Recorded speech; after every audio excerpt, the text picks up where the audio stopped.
ಇವತ್ತು ರಾಜ್ಯಾದ್ಯಂತ ನಮ್ಮ ರಾಜ್ಯಾಧ್ಯಕ್ಷರಾಗಿರುವಂತಹ ವಿಜೇಂದ್ರ ಅವರು ಹಾಗೂ ಪಕ್ಷದ ಕರೆ ಮೇರೆಗೆ ಎಲ್ಲ ಜಿಲ್ಲಾ ಕೇಂದ್ರಗಳಲ್ಲಿ ರಾಜ್ಯಪಾಲರನ್ನು ಕಾಂಗ್ರೆಸ್ನವರ ಅವಾಚ್ಯ ಶಬ್ದಗಳಿಂದ ನಿಂದಿಸುತ್ತಿರುವ ವಿರುದ್ಧವಾಗಿ ನಾವು ಪ್ರತಿಭಟನೆಯನ್ನು ಹಮ್ಮಿಕೊಂಡಿದ್ದೀವಿ.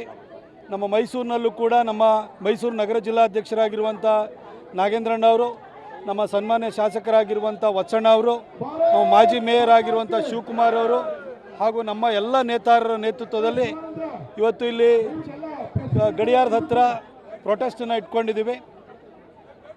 ಈ ಸಂದರ್ಭದಲ್ಲಿ ನಾನು ಹೇಳೋದಿಷ್ಟೇ, ಈ ಹಿಂದೆ ಯಡಿಯೂರಪ್ಪ ಸಾಹೇಬರು 2008ರಿಂದ 2011ರವರೆಗೂ ಮುಖ್ಯಮಂತ್ರಿ ಆಗಿರುವಂಥ ಸಂದರ್ಭದಲ್ಲಿ ಆಗಿನ ರಾಜ್ಯಪಾಲರಾಗಿದ್ದಂಥ, ಅದಕ್ಕೂ ಮೊದಲು ಕೇಂದ್ರದಲ್ಲಿ ಕಾಂಗ್ರೆಸ್ ಸರ್ಕಾರದಲ್ಲಿ ಕಾನೂನು ಖಾತೆ ಸಚಿವರಾಗಿದ್ದಂಥ ಹಂಸರಾಜ್ ಭಾರದ್ವಾಜ್ ಅವರು ಪ್ರತಿನಿತ್ಯನೂ ಕೂಡ ಒಬ್ಬ ರಾಜಕಾರಣಿ ಥರ, ಪುಡಾರಿ ಥರ ಮಾಧ್ಯಮಗಳಿಗೆ ಹೇಳಿಕೆಯನ್ನು ಕೊಡ್ತಾಯಿದ್ರು.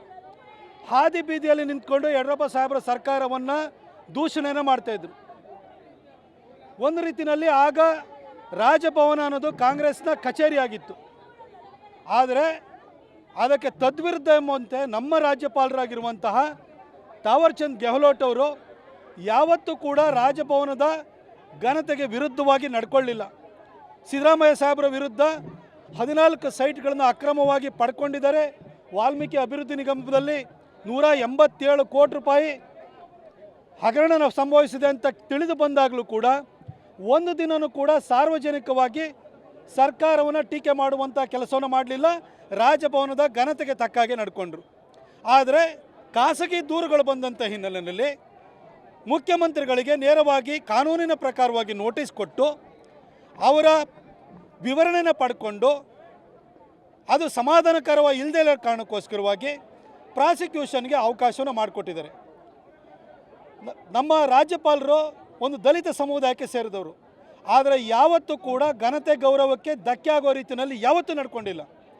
ಇಂತಹ ತುಳಿತಕ್ಕೊಳಗಾದ ಸಮಾಜದಿಂದ ಬಂದರೂ ಬಹಳ ಗೌರವಯುತವಾಗಿ ನಡ್ಕೊಳ್ತಿರುವಂಥ ರಾಜ್ಯಪಾಲರ ವಿರುದ್ಧ ಕಾಂಗ್ರೆಸ್ಸು ಅವಾಚ್ಯ ಶಬ್ದಗಳಿಂದ ನಿಂದನೆ ಮಾಡ್ತಾ ಇದೆ. ಕೃಷ್ಣ ಬೈರೇಗೌಡರು ತುಂಬ ನೀಚ ಮಟ್ಟದಲ್ಲಿ ಅವರನ್ನು ಟೀಕೆಯನ್ನು ಮಾಡ್ತಾ ಇದ್ದಾರೆ. ಕಾಂಗ್ರೆಸ್ನ ಒಬ್ಬೊಬ್ಬರ ಸಚಿವರು ಕೂಡ ಅಟ್ಯಾಕ್ ಮಾಡ್ತಾ ಇದ್ದಾರೆ. ಇದು ಕಾಂಗ್ರೆಸ್ಸು ದಲಿತರ ಬಗ್ಗೆ ಇಟ್ಕೊಂಡಿರುವಂಥ ತಾತ್ಸಾರ ಮನೋಭಾವನೆಯನ್ನು ತೋರಿಸ್ತದೆ. ಅಂಬೇಡ್ಕರ್ ಅವರು ಈ ದೇಶಕ್ಕೆ ಸಂವಿಧಾನವನ್ನು ಕೊಟ್ಟಂಥ ವ್ಯಕ್ತಿ. ಅವ್ರನ್ನ 2 ಸಾರಿ ಚುನಾವಣೆಯಲ್ಲಿ ಕ್ಯಾಂಡಿಡೇಟ್ ಹಾಕಿ ಸೋಲಿಸಿದ್ದು ಇದೇ ಕಾಂಗ್ರೆಸ್ಸು. ಅಂಬೇಡ್ಕರ್ ಅವರು ತೀರ್ಕೊಂಡಾಗ ಡೆಲ್ಲಿನಲ್ಲಿ ಅವರ ಶವ ಸಂಸ್ಕಾರ ಮಾಡಲಿಕ್ಕೆ ಬಿಡದಲೆ ಬಾಂಬೆಗೆ ಕಳಿಸಿದಂಥವರು ಇದೇ ಕಾಂಗ್ರೆಸ್ನವರು. ಅಂಬೇಡ್ಕರ್ ಅವರು ಮನನೊಂದು ರಿಸೈನ್ ಮಾಡೋ ರೀತಿಯಲ್ಲಿ ಮಾಡಿದಂಥವರು ನೆಹರು, ಇದೇ ನೆಹರುನ ಕಾಂಗ್ರೆಸ್ ಮಾಡಿದ್ದು. ಇವತ್ತು ಕೂಡ ದಲಿತರ ಬಗ್ಗೆ ಕಾಂಗ್ರೆಸ್ಸು ತಾತ್ಸಾರ ತುಚ್ಛ ಭಾವನೆಯನ್ನು ಇಟ್ಕೊಂಡಿದೆ ಅನ್ನೋದಕ್ಕೆ ತಾವರ್ಚಂದ್ ಗೆಹ್ಲೋಟ್ ಅವರ ವಿರುದ್ಧ ಕರ್ನಾಟಕ ಕಾಂಗ್ರೆಸ್ ಮಾಡ್ತಿರುವಂಥ ದಾಳಿ ಸಾಕ್ಷಿಯಾಗಿದೆ. ನಾವು ಯಾವುದೇ ಕಾರಣಕ್ಕೂ ಕೂಡ ರಾಜ್ಯಪಾಲರಿಗೆ ಬಗ್ಗೆ ಈ ರೀತಿ ತುಚ್ಛವಾಗಿ ಮಾತನಾಡುವಂಥದ್ದನ್ನು ಸಹಿಸೋದಿಲ್ಲ. ನಾವು ಸ್ಟ್ರೀಟ್ ಫೈಟ್ ಬೇಕಾದರೂ ಮಾಡ್ತೀವಿ. ಆದರೆ ದಲಿತ ಸಮಾಜಕ್ಕೆ ಸೇರಿದಂತಹ ತಾವರ್ಚಂದ್ ಗೆಹ್ಲೋಟ್ ಅವ್ರ ಬಗ್ಗೆ ಈ ರೀತಿ ಹೀನ ಶಬ್ದಗಳಲ್ಲಿ ನಿಲ್ಲಿಸೋದನ್ನು ನಾವು ಟಾಲರೇಟ್ ಮಾಡೋದಿಲ್ಲ ಅನ್ನೋದನ್ನು ಈ ಒಂದು ಹೋರಾಟದ ಮುಖಾಂತರವಾಗಿ ನಾವು ಕಾಂಗ್ರೆಸ್ಗೆ ಸ್ಪಷ್ಟ ಸಂದೇಶವನ್ನು ರವಾನೆಯನ್ನು ಮಾಡ್ತಾಯಿದ್ವಿ. 1.5 ತಿಂಗಳು ಹೇಳಿದೆ ಸಿದ್ದರಾಮಯ್ಯ ಸಾಹೇಬರಿಗೆ, ಗಿಳಿಗೆಳ್ದಂಗೆ ಹೇಳಿದೆ 14 ಸೈಟನ್ನು ಫಸ್ಟು ಸರೆಂಡರ್ ಮಾಡಿ ಸರ್, ಆದ ನಂತರಲೇ ಮುಕ್ತ ಮತ್ತು ನ್ಯಾಯಸಮ್ಮತ ತನಿಖೆ ಆಗಲಿಕ್ಕೆ ಸಾಧ್ಯ, ಎಲ್ಲ ಕಳ್ಳರು ಸಿಗಾಕೊಳ್ತಾರೆ ಅಂತ. ಅವರು ಯಾವತ್ತೂ ಅದನ್ನು ಕೇಳಿಸ್ಕೊಳ್ಳಿಲ್ಲ. ಅದರಲ್ಲಿ ಅವರ ಎಂದಿನ ಒಂದು ಉಡಾಫೆನಲ್ಲಿ ಅವರು ವರ್ತಿಸಿದರು. ಇವತ್ತು ಕುತ್ತಿಗೆಗೆ ತಂದಿಟ್ಕೊಂಡಿದ್ದಾರೆ.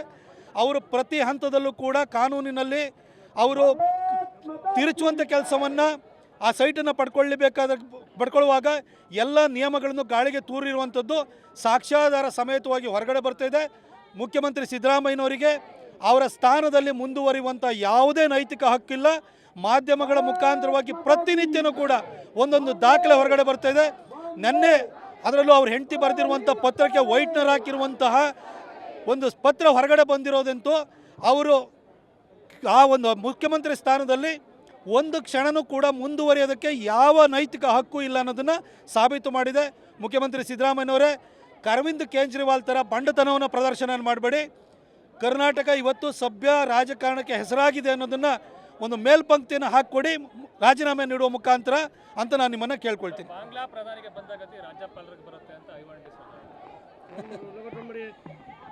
ಅಂದರೆ ಸಾವಿರ ಸಂಖ್ಯೆ ಕ್ರಿಶ್ಚಿಯನ್ರ ಸಂಖ್ಯೆ ಜಾಸ್ತಿ ಆದರೆ ಹಿಂದೂಗಳಿಗೆ ಆ ಗತಿ ಬರುತ್ತೆ ಅನ್ನೋದು ಐವನ್ ಡಿಸೋಜ್ ಅವರ ಮಾತಿನ ತಾತ್ಪರ್ಯ. ಇಂಥವ್ರನ್ನ ಕಾಂಗ್ರೆಸ್ಸು ಈ ಹಿಂದೂ ವಿರೋಧಿಗಳನ್ನು, ಈ ಮತಾಂತರದಲ್ಲಿ ನಂಬಿಕೆ ಇಟ್ಕೊಂಡಿರೋವಂಥವ್ರನ್ನು, ಇವತ್ತು ಕೂಡ ಭಾರತ ಸ್ವತಂತ್ರವಾದ ನಂತರನೂ ಕೂಡ ತಮ್ಮ ನಿಷ್ಠೆಯನ್ನು ಪಾಕಿಸ್ತಾನಕ್ಕೆ ಇಟ್ಕೊಂಡಿರೋರನ್ನ ಕಾಂಗ್ರೆಸ್ ಸಾಕಿ ಸಲ್ಲಿಸ್ತಾ ಇದೆ ಅನ್ನೋದಕ್ಕೆ ಈ ಒಂದು ಹೇಳಿಕೆನೇ ದೊಡ್ಡ ಉದಾಹರಣೆ ಅಂತ ಹೇಳಲಿಕ್ಕೆ ಬಯಸ್ತೇನೆ.